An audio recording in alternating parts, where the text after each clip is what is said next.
एक बार पुनः आप लोगों का हमारे YouTube channel the mathematics classes में स्वागत है।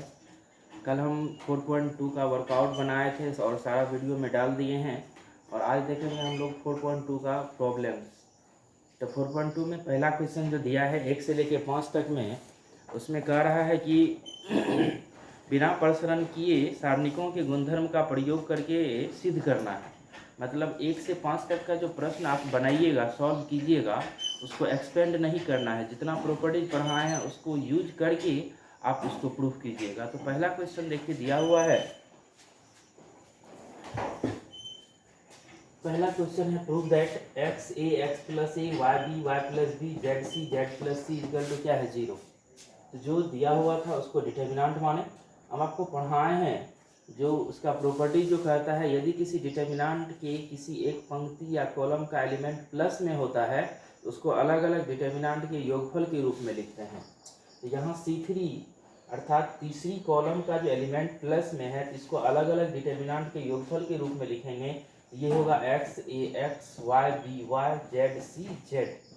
फिर यहाँ प्लस है तो प्लस दीजिए, x a a, y b b, z c c. देख लीजिए। तो यहाँ क्या हो गया, ये C2 सॉरी क्या कहते हैं C1 और C3 क्या है, बराबर है।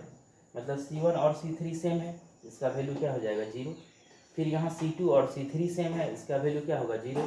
क्योंकि प्रॉपर्टी पढ़ा है, यदि किसी डिटर्मिनेंट के दो रो या दो कॉलम का एलिमेंट 0 होता है, यदि किसी डिटर्मिनेंट के दो रो या दो कॉलम सेम होता है तो उसका वैल्यू क्या होता है 0 होता है। दो रो या दो कॉलम सेम होगा तो उसका वैल्यू 0, इसलिए यहाँ 0 हो गया क्योंकि C1 और C3 सेम है 0। फिर यहाँ C2 और C3 सेम है इसलिए 0, 0 प्लस 0 क्या हो जाएगा 0। तो डिटर्मिनेंट इक्वल टू 0। कहीं इसको एक्सपेंड किए हैं, नहीं किए हैं। वही कह रहा था सवाल, बिना एक्सपेंड किए आपको क्या करना है, प्रूफ करना है। अब जैसे दूसरा क्वेश्चन है, आपके बुक में माइनस छूट गया है, मिसप्रिंट हुआ है, आप लोग सही कर लें। बुक में सब जगह माइनस लगाइए, प्रॉब्लम में माइनस लगाइए सब जगह। तो यहाँ है a minus b, b minus c, c minus a. फिर इसका वैल्यू कर आपको सिद्ध करने के लिए 0। कितना सिद्ध करना है 0। तो जो दिया हुआ था उसको डिटर्मिनेंट माने। अब देखिए यहाँ ये R1 है, ये R2 है और ये क्या है R3 है। तो हम क्या किए, तीनों रो को जोड़ के R1 में लिख दिए।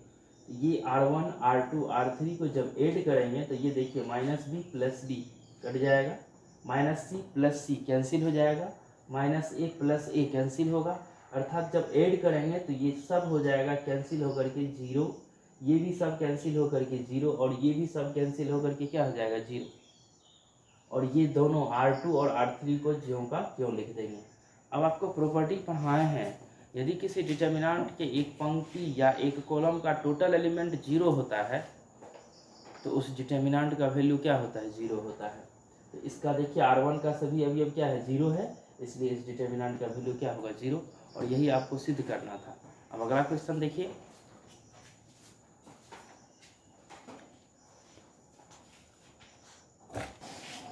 अब देखिए अगला क्वेश्चन है ये 3 नंबर का। इसमें भी कह रहा है without expansion we have to prove that इतना इक्वल टू 0। मतलब बिना एक्सपेंड किए, बिना प्रसारण किए हुए आपको सिद्ध करना है। तो जो क्वेश्चन था उसको डिटर्मिनेंट मान लिए। अब क्या किए, दिमाग लगाना है।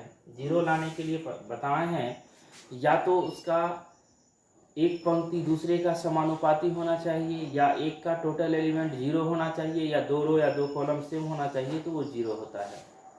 तो हम क्या किए हैं, ये है C1 C2 और ये क्या है, ये है C3।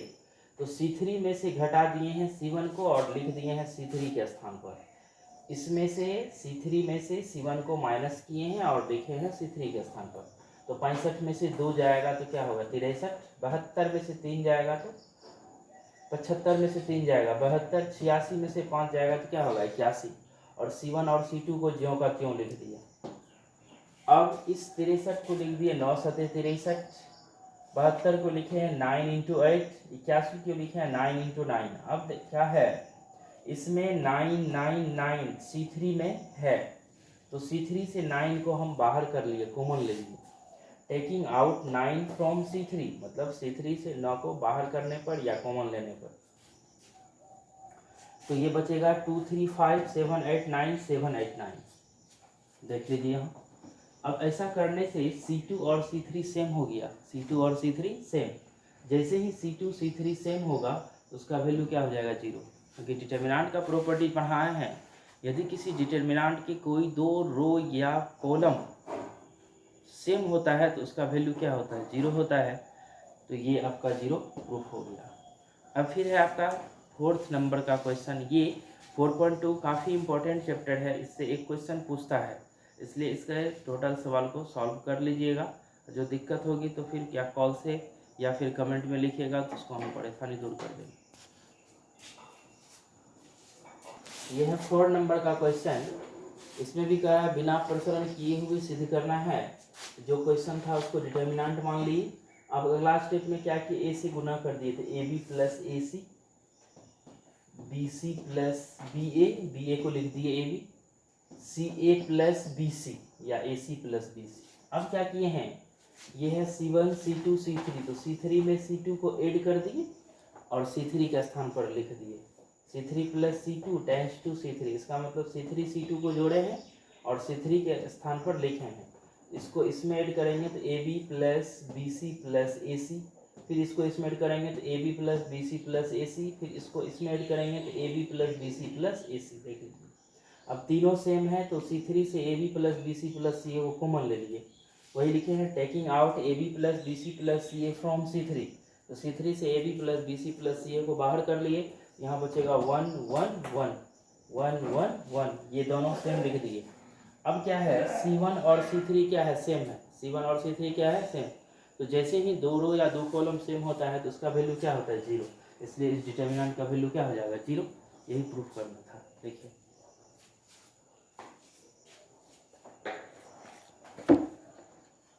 बिना एक्सपेंड किए आपको सिद्ध करना है इतना इक्वल टू ये, तो प्रॉपर्टी का इस्तेमाल करके सिद्ध करना है। तो जो दिया हुआ था उसको डिटर्मिनेंट मान लिए। तो अब पढ़ाए हैं जो डिटर्मिनेंट का कुछ या सभी एलिमेंट अगर प्लस में रहता है तो अलग अलग हम लोग लिखते हैं डिटर्मिनेंट के योगफल के रूप में। इसको लिख दिए अलग अलग, अर्थात B3Y CRZ APX। देख लीजिए, मतलब प्लस वाला के पहले वाला को पहले लिख दिए और प्लस वाला के बाद वाला को बाद में लिखे, CRZ APX B3Y। अब है क्या, लेकिन लाना है यहाँ APX BQY CRZ। देखिए APX है यहाँ पर, BQY भी है, CRZ भी है, लेकिन ये उल्टा पुल्टा है। तो आपको पढ़ाना है जो किसी भी डिटर्मिनेंट के दो रो या दो कॉलम का आपस में चेंज करते हैं तो उसका मान परिवर्तित हो जाता है। यहाँ क्या किए हैं, दोनों में C1 को बदल दिए C3 में और C3 को बदल दिए हैं C1 में, तो मान नेगेटिव हो जाएगा। ये धनात्मक है तो क्या हो जाएगा, ऋणात्मक प्रॉपर्टी से। तो ये है C3, इसको लिख दिए हैं। और यहाँ लिखना चाहिए हमको C1 नहीं, यहाँ R1 और R3 दीजिए। R1 टेंस टू R3 और R3 टेंस टू R1, ये सही है। मतलब R1 को लिखे हैं R3 की जगह पर और R3 को लिखे हैं R1 की जगह पर। ये चला गया है यहाँ, देख लीजिए। और ये जो BQY है वो आ गया है नीचे, बीच वाला सेम है। तो जैसे ही आपस में चेंज होगा मान नेगेटिव हो जाएगा। इसी तरह से यहाँ भी जो BQY था ये ऊपर आएगा और CRZ इसके स्थान पर आएगा, देख लीजिए। और नीचे में APX है वो लिख दिए बीच में APX। फिर देखिए अभी भी नहीं बना है, उस रूप में लाने के लिए ये BQY इस R2 में होना चाहिए और CRZ R3 में होना चाहिए। तो फिर चेंज करेंगे, इस दोनों का आपस में चेंज करेंगे तो फिर नेगेटिव होगा, तो नेगेटिव क्या हो जाएगा, पॉजिटिव। फिर यहाँ देखिए APX को दूसरी पंक्ति को लिखना है पहली पंक्ति में और पहली पंक्ति को लिखना है दूसरी पंक्ति में, तो फिर माइनस हो जाएगा, वही माइनस दिए है यहाँ पर। और लिखने के बाद अब ये माइनस माइनस क्या होगा, प्लस, फिर माइनस माइनस क्या होगा, प्लस। देख लीजिए, तो अब ये दोनों क्या हो गया, सेम। जैसे ही दोनों सेम हो गया तो दोनों जुट जाएगा, जुटेगा तो वही प्रूफ करने के लिए था। 2 × APX BQY और CRZ ये पूछता है, ये क्वेश्चन पूछेगा तो 2 नंबर में पूछेगा। आसान क्वेश्चन था। 6 से लेके 14 तक का जो क्वेश्चन है उसमें ये नहीं कह रहा है जो विदाउट एक्सपेंशन, बिना प्रसरण की, ये नहीं कह रहा है। उसमें कह रहा है जो डिटर्मिनेंट के गुणधर्म का प्रयोग करके सिद्ध करना है। मतलब इसमें एक्सपेंड भी कर सकते हैं, इसमें एक्सपेंड भी कर सकते हैं। 1 से लेके 5 तक में एक्सपेंड नहीं करना था, इसमें आप कर सकते हैं। जैसे 6 नंबर का सवाल था इस टाइप का, तो बिल्कुल आसान है, 0 प्रूफ करना है, इसको एक्सपेंड कर दिए और बोले हैं जो किसी रो या किसी कॉलम से आप एक्सपेंड कीजिए उसका मान सेम ही होता है। तो हम R1 से एक्सपेंड किए तो ये होगा पॉजिटिव, नेगेटिव, पॉजिटिव।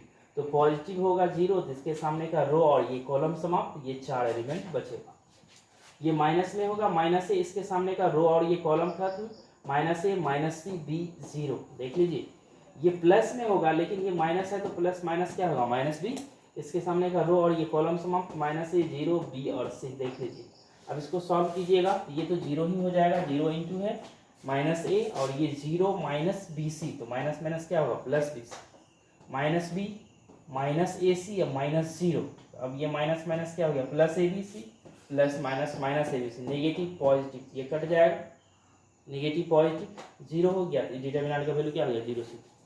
ये जो क्वेश्चन है ये वीवीआई है 7 नंबर का। वैसे भी 4.2 मोस्ट इंपॉर्टेंट चैप्टर है ये, 4.2 डिटर्मिनेंट के लिए और बोर्ड एग्जाम के लिए। इसमें दिया हुआ है डिटर्मिनेंट का वैल्यू इतना और कार्य सिद्ध करने के लिए 4a² b² c²। तो सिद्ध करने वाला सवाल में हमेशा ध्यान दीजिएगा, तो सिद्ध क्या करना है उसके अनुसार से कॉमन लेंगे या उसके अनुसार से हम लोग आगे बढ़ेंगे। तो इसमें सिद्ध करना था 4a² b² c²। तो यहाँ ABC प्रोडक्ट में है तो हमने R1 से A कॉमन ले लिया, R2 से B कॉमन ले लिया और R3 से C कॉमन ले लिया। ये है R1, ये है R2 और ये है R3। वही लिखे हैं taking out A B and C from R1 R2 and R3, अर्थात R1 से A, R2 से B और R3 से C। ये टोटल कॉमन होगा ABC। इसमें से A निकलेगा तो माइनस A B और C। देख लीजिए फिर इससे B निकलेगा तो A माइनस B और C, इससे C निकलेगा तो A B माइनस C। अब कर प्रयास करना है 0 लाने का डिटर्मिनेंट पे, तो आसान होता है सॉल्व करने में। तो क्या किया R2 में R1 को जोड़ दिए और R2 के स्थान पर लिख दिए R2 plus R1 tense to R2। फिर R3 में R1 को जोड़ दिए और R3 में लिख दिए R3 plus R1 tense to R3। तो देखिए इसमें इसको जोड़िएगा तो 0 होगा, इसको जोड़िएगा 0 होगा, C क्या होगा 2C। फिर इसको इसमें ऐड कीजिएगा तो ये होगा 0, फिर इसको इसमें ऐड कीजिएगा 2B, माइनस C में प्लस C को ऐड कीजिएगा क्या होगा 0। अब इसको क्या करना है एक्सपेंड कर देना है, एक्सपेंडिंग अलोंग C1, जिसमें 0 हो जाता है ना मैक्सिमम 2 0, तो आसान होता है डिटर्मिनेंट सॉल्व करने में। एक्सपेंडिंग अलोंग C1 से एक्सपेंड करेंगे, ये अब प्रूफ हो जाएगा 4a² b² c²। यहाँ तक देखिए थोड़ा सा इसमें बच गया है, इसको इस तरह हम बना देते हैं। किए हैं C1 से, C1 में ये ABC बाहर है, C1 में ये होगा, उसके सामने का रो और कॉलम को समाप्त कीजिएगा, ये 4 एलिमेंट बचेगा, बाकी 2 0 है तो वो 0 ही होगा, 0 से मल्टीप्लाई कीजिएगा वो 0 हो जाएगा। तो ये माइनस है, इसको मल्टीप्लाई कीजिएगा तो 0 minus 2B into 2C 4BC। तो अब ये माइनस माइनस क्या होगा प्लस, फिर ये मल्टीप्लाई में है तो 4ABC। अब फिर ये गुना होगा तो A² B² C², अर्थात 4a² b² c²। ये आपका प्रूफ हो गया। ये क्वेश्चन इंपॉर्टेंट है, पूछता है।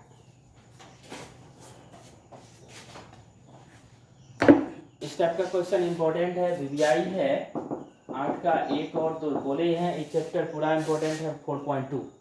इसमें कह रहा है इतना इक्वल टू सिद्ध करना है A minus b, B minus c और C माइनस सी। तो प्रूफ करने वाला सवाल में खास करके डिटर्मिनेंट में ये देखना पड़ता है क्या प्रूफ करना है, उसके हिसाब से चलना पड़ता है।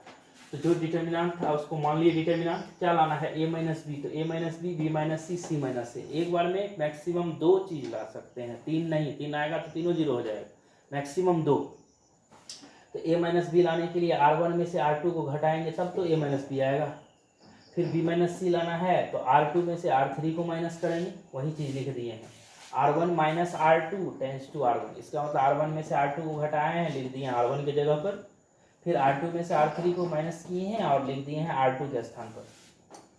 तो देखिए ये है R1, ये है R2 और ये R3, तो 1 माइनस 1 क्या होगा 0, A में से B जाएगा A minus B, A² minus B²। फिर 1 माइनस 1 0, B में C घटेगा B minus C, B² minus C², 1C C²। अब इसको लिख दिए A² minus B², A minus B into A plus B, फिर लिख दिए इसको A minus B into A plus B के रूप में और 1C C²। अब क्या है R1 में A माइनस बी कॉमन आ जाएगा, R2 में B माइनस सी कॉमन आएगा। ये नहीं समझिएगा इस 0 में कहाँ है A माइनस बी, क्यों लिख सकते हैं A माइनस बी इंटू 0, तो 0 ही होगा। तो R1 से A माइनस बी और R2 से B माइनस सी कॉमन लेंगे। Taking out A minus B from R1 and B minus C from R2, तो इस तरह से a minus B minus C बाहर हो जाएगा, तो यहाँ बचेगा 0 1 a plus B, 0 1 b plus C, 1 c square. अब जिसमें 0 आ गया होगा उसके अनुदिश एक्सपेंड करेंगे, एक्सपेंडिंग अलोंग C1, 2 0 है इसमें, आसान होता है, तो ये तो 0 हो जाएगा, ये भी 0 होगा, एक टर्म बचेगा 1 से, तो ये होगा +1, इसके सामने का रो कॉलम समाप्त, ये 4 एलिमेंट बचेगा। अब इसको एक्सपेंड करेंगे तो b plus c minus a minus b, negative positive cancel c minus a, अर्थात a minus B minus c minus, यही प्रूफ करना था। अब इसका जो दूसरा क्वेश्चन है 8 का 2 नंबर, वो भी इसी टाइप का है, प्रयास कीजिएगा बनाने का, वो बन जाएगा। ठीक।